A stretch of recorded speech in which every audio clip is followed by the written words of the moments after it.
Saya nggak ada urusannya dengan Nikita Mirzani yang dia bilang lonte. Ini cangkem bosok. Saya yang biasa pengajian di Sarkem kepada mbak-mbak PSK, saya belum pernah memanggil mereka PSK. Saya belum pernah memanggil mbak-mbak Sarkem dengan istilah lonte. Kan nggak mungkin saya pengajian mbak-mbak lonte rahimakumullah. Nggak mungkin. Kenapa? Karena saya menghormati mereka. Sementara orang ini berani menyebut Nikita Mirzani, Niki lonte nyuwun sewu. Ini kata-kata yang tidak bermoral, kata-kata yang tidak berakhlak, kata-kata yang tidak beretika. Nyuwun sewu. Kalau toh bener umpamane Mbak Nikita Mirzani niku lonte, niki hibah. Kalau kemudian salah itu fitnah. Saya selalu menyampaikan apa? Ketika ada orang punya masa lalu jelek, kamu duduk bersamanya. Bukan untuk menceritakan masa lalunya, tapi untuk menata kehidupan berikutnya yang lebih indah. Betul?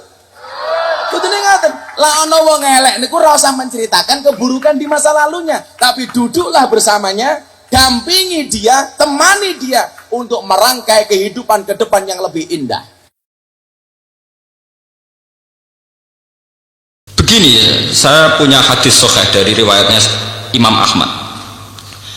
Inna Allaha ta'ala la yanzi'a barakatal ardi hatta la yuqala fil ardi lizolim antaz zolim.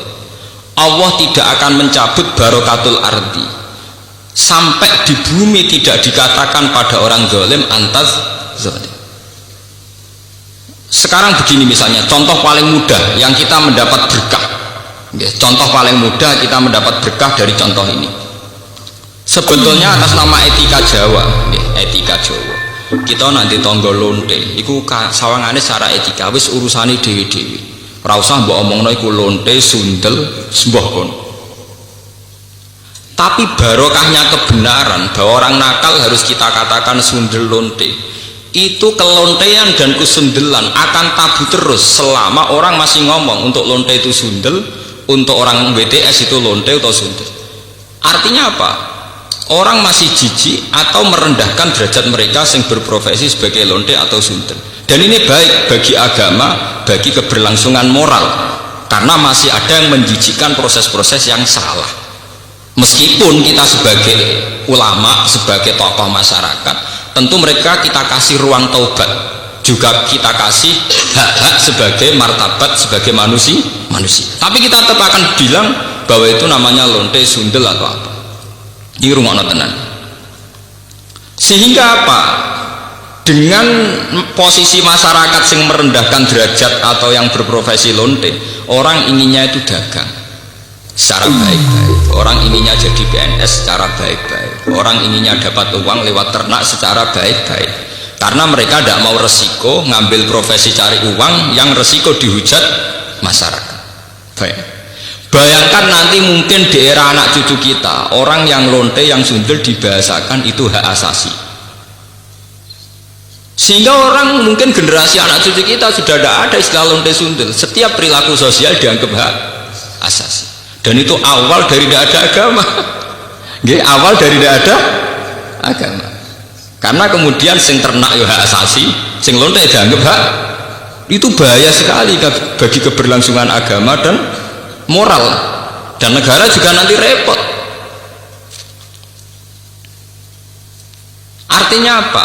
Sebetulnya sifat-sifat anarkis masyarakat, anarkis dengan tanda kutip anarkis terutama dalam perkataan, maling darani maling, lonte darani lonte, itu menolong agama. Karena dengan stigma ya, dengan pelakupan masyarakat sing jelek, perilaku ini terdianggap jijik. Dengan dianggap jijik, agama bisa jalan. Artinya bisa jalan ya ten ya. Karena si A yang lonte itu dihujat masyarakat, yang lain-lain nggak pernah ingin cita-cita jadi lonte. Sehingga masyarakat akan, bahkan mungkin anaknya lonte sendiri, karena tahu nasib ibunya dihujat, juga bercita-cita tidak jadi nopo lonte. Coba kalau tidak mendapat hukuman dari masyarakat, ibuku begitu juga tidak ada apa-apa. Paham ya? Makanya lonte dan apa akan subur di masyarakat yang sudah tidak peduli dengan nilai-nilai ini. Misalnya di kota-kota besar atau di kawasan lonte, karena sama lonte saling tidak mengatakan tabu. Makanya aman.